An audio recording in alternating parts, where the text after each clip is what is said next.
De retour aujourd'hui pour une nouvelle vidéo. Je possède actuellement 2 caméras pour ma chaîne YouTube. Enfin, 3 si on compte le smartphone utilisé pour les vidéos vide-grenier live. Je possède le Canon Reflex 700D, celui que j'utilise actuellement, ainsi qu'une Sony Handycam qui se trouve dans mes mains. Une caméra que j'utilise plus pour les vidéos type vlog, convention, les vidéos mobiles entre guillemets. Le petit problème, c'est que j'ai l'impression que cette caméra m'a lâché il y a quelques mois. Regardez ça.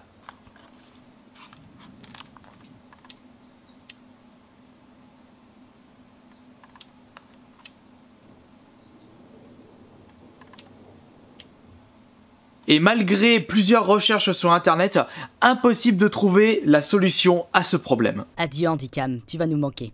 On se fait une bouffe ? Voilà pourquoi il me fallait une toute nouvelle caméra mobile. Je ne peux pas utiliser ce gros pâté de 700D lorsque je suis en convention ou pour les vidéos type vlog. Il était compliqué pour moi de me décider sur le modèle, car des caméras sur internet, il y en a une énorme tripotée. On a de toutes les marques, de toutes les qualités, de toutes les formes et de tous les prix. J'arrivais pas à me décider pour la remplaçante de cette caméra. Et c'est après avoir rencontré Benzaï à la Mangalaxy, d'ailleurs je dédie cette vidéo à lui car c'est lui qui m'a convaincu d'investir dans cette caméra. De toute façon j'ai pu le voir utiliser cette caméra et tout de suite j'ai été époustouflé, j'ai été conquis par ce modèle là. Ma toute nouvelle caméra est en fait l'Osmo de chez G, avec une forme tout particulière, regardez par vous-même.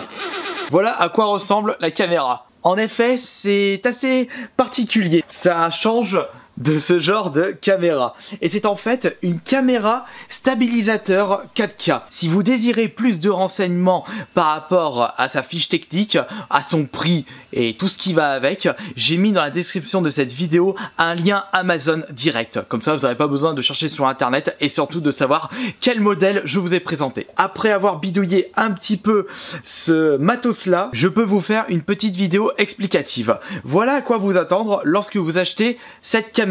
Vous avez le bras juste ici, la caméra 4K juste là, ainsi qu'un support pour votre smartphone. Vous allez comprendre pourquoi c'est très important. Je ne sais pas si vous l'avez remarqué, impossible de visionner ce que vous filmez. Voilà pourquoi vous aurez besoin de votre smartphone. Vous avez bien entendu un petit cache pour protéger le viseur de votre caméra. Pour placer votre smartphone, il vous suffit juste de mettre ça en place.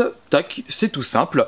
Vous mettez votre téléphone dans le sens que vous voulez bien entendu. Ne vous inquiétez pas, c'est solide. C'est avec le smartphone que vous allez pouvoir gérer les paramètres de votre caméra ainsi que voir ce que vous filmez. Cette caméra est fournie avec un petit microphone que vous branchez juste là. Très important car la qualité du micro intégré à cette caméra est d'une qualité mais effroyable. Ce matos là est très important. Sauf si vous décidez de mettre une musique à la place du son filmé par cette caméra. Cette caméra se connecte sur votre smartphone via Wi-Fi avec le Wi-Fi Osmo.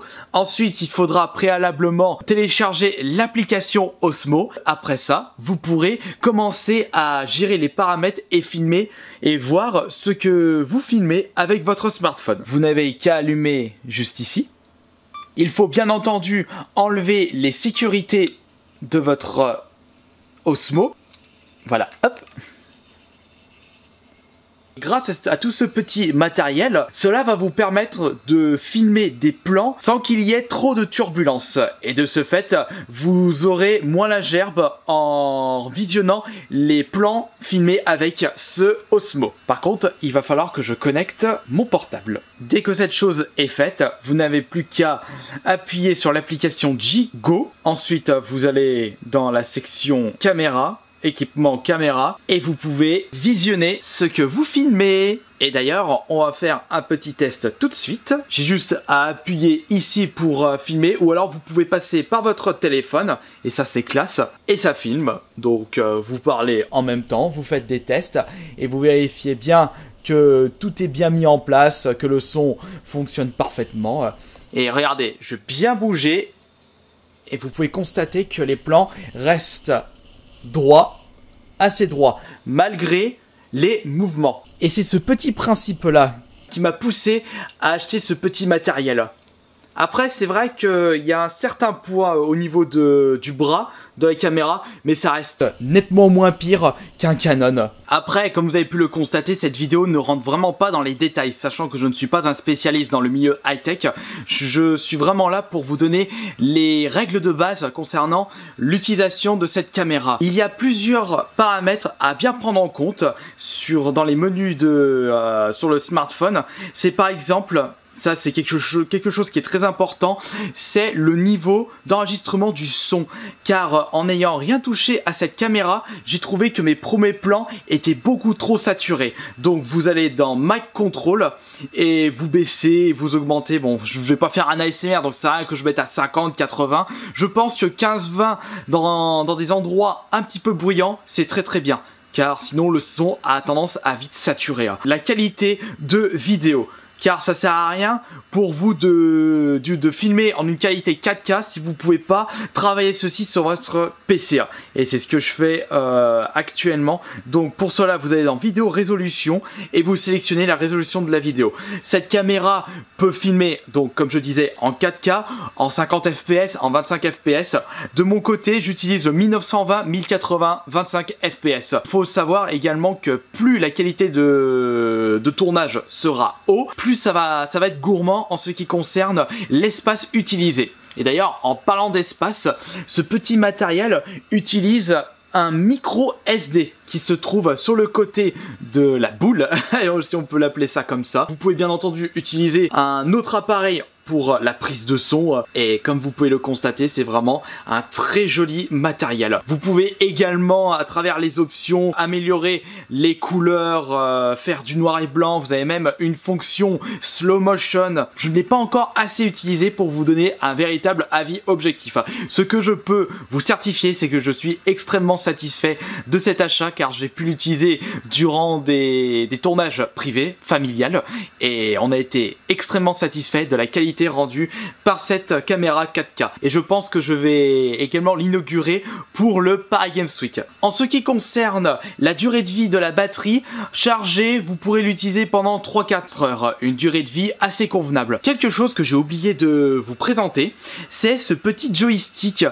Avec ce joystick, vous allez pouvoir gérer l'inclinaison de la boule. Car vous n'allez pas pouvoir bien tourner lorsque vous mettez comme ça. Il y a comme un temps de latence.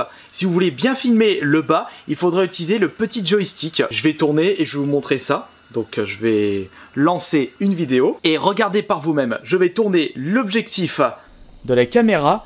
Et comme vous pouvez le constater, c'est vraiment très net. D'ailleurs, je vais vous montrer vite fait la caméra que j'utilise. Elle est ici. Mon 700D. C'est vraiment un très joli matériel. En ce qui concerne le son, c'est très bien.